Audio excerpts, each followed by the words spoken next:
नमस्कार मित्रों, PS लाल अंक विद्या ज्योतिष शास्त्र हस्तरेखा यूट्यूब चैनल पर आप सबों को हृदय से स्वागत है। बहुत बहुत अभिनंदन है। हस्तरेखा ज्ञान की श्रृंखला को आगे बढ़ाते हुए आज आपके समक्ष एक नए विषय को लेकर उपस्थित हुए हैं और वो विषय है इंजीनियरिंग। तो जैसा कि आप लोग भी जानते हैं कि प्रत्येक व्यक्ति के जीवन में कर्म तो प्रधान है ही, लेकिन भाग्य की बहुत ही अहम भूमिका होती है। व्यक्ति के जीवन में दिशा दशा बदलने में भाग्य का बहुत अहम भूमिका होता है। और कोई व्यक्ति अपने मकसद में कामयाब हो जाते हैं, अपने लक्ष्य को प्राप्त कर लेते हैं, और कोई ऐसे भी व्यक्ति, अनेक ऐसे व्यक्ति होते हैं जो काफ़ी मेरिटोरियस होने के बावजूद भी वो लक्ष्य को प्राप्त नहीं कर सकते। चलिए इस पर कभी चर्चा करेंगे। आज ये जानते हैं कि ऐसे कौन लोग होते हैं जो इंजीनियरिंग के क्षेत्र में सफलता को प्राप्त करते हैं। चलिए इसी बीच मैं एक जानकारी आपको दे दूं कि जिस प्रकार कुंडलियों के द्वारा विभिन्न योगों की चर्चा होती है, कुंडलियों के द्वारा जातक के जीवन, उसके व्यक्तित्व, उसके कार्य प्रणाली, उसके दैनिक जीवन, उनका भविष्य, उनका गृहस्थ सुख, पुत्र सुख, विवाह के संदर्भ में व अनेक ऐसे जीवन से संदर्भित विषय है जिसकी जानकारी मिलती है। और ठीक उसी प्रकार यदि जिस व्यक्ति के पास डेट ऑफ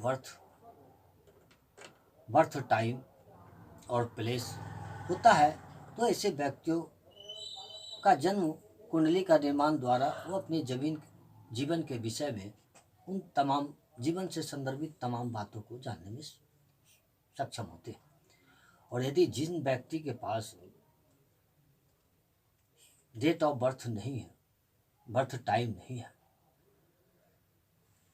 तो क्या ऐसा व्यक्ति अपने जीवन के विषय में नहीं जान सकते? नहीं, वो व्यक्ति भी अपने जीवन के विषय में जान सकते हैं।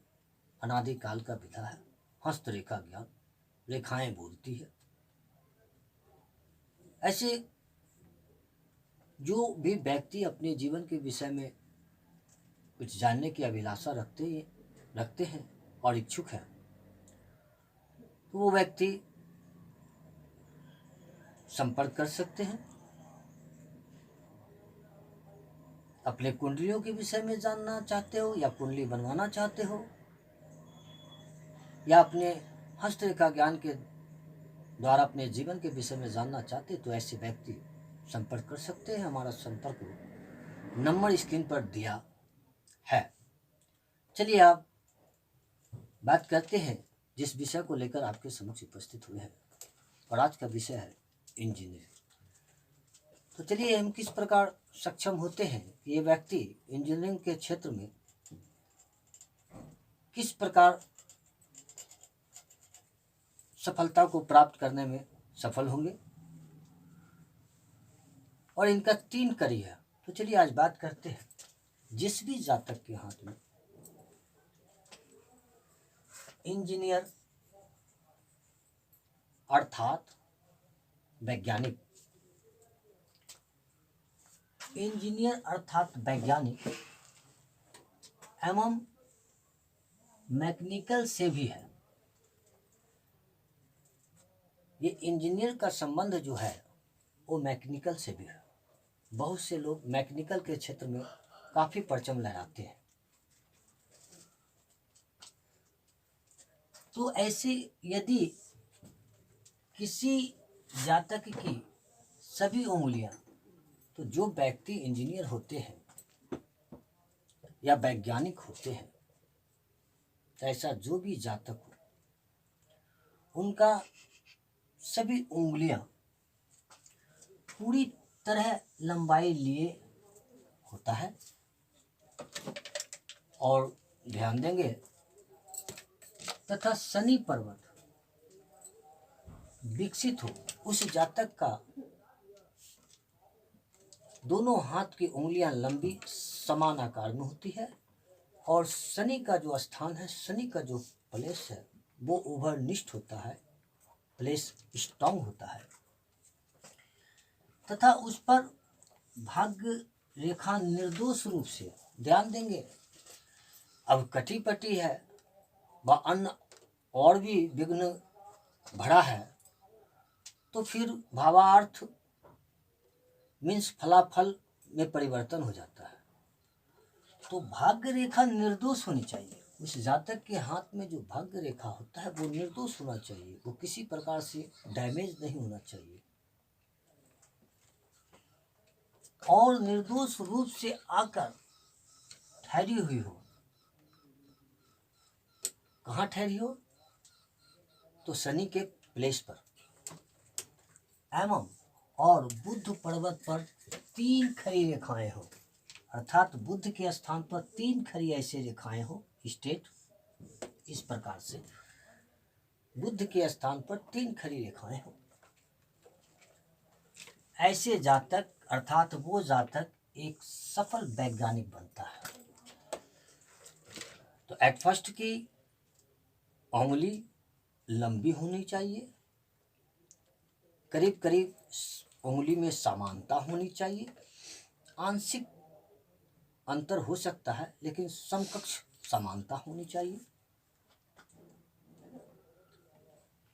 शनि का प्लेस स्थान स्ट्रांग होना चाहिए, और भाग्य रेखा अपने उद्गम स्थान से शनि प्लेस पर स्टेट निर्दोष होना चाहिए। ये 3 शर्त है। अगर किसी भी जातक के हाथ में अगर ये तीनों ठीक सही सही पोजीशन में है तो ऐसे व्यक्ति वैज्ञानिक बनते हैं। अब ध्यान देंगे,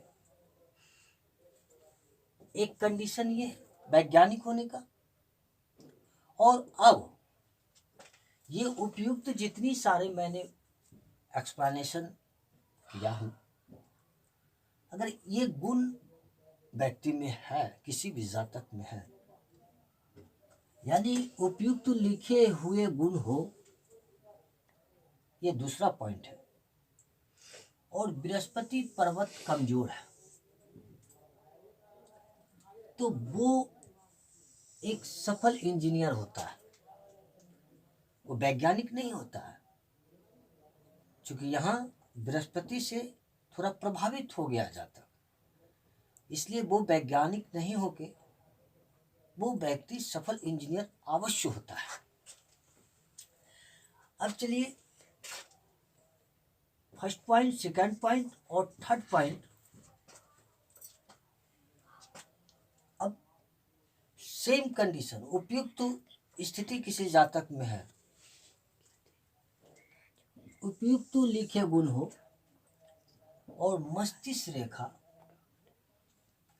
शनि रेखा पूर्व विकसित लिए हो। अब उपयुक्त कंडीशन हाथ में है, मतलब सेकंड पॉइंट का पोजीशन उस व्यक्ति के हाथ में है, और मस्तिष्क रेखा और शनि रेखा पूर्व विकसित लिए हो, वो विकसित है, अच्छा है, सुंदर है, तो वो व्यक्ति एक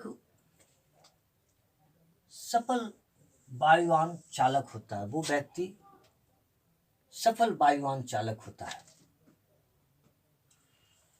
पर ध्यान रहे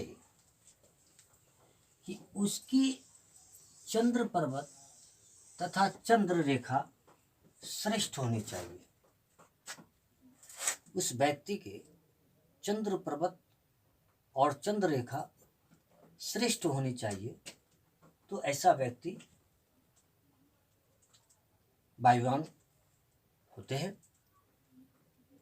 मैं इसे यहीं पर समाप्त करता हूँ और निवेदन कि आप इसे सब्सक्राइब करें,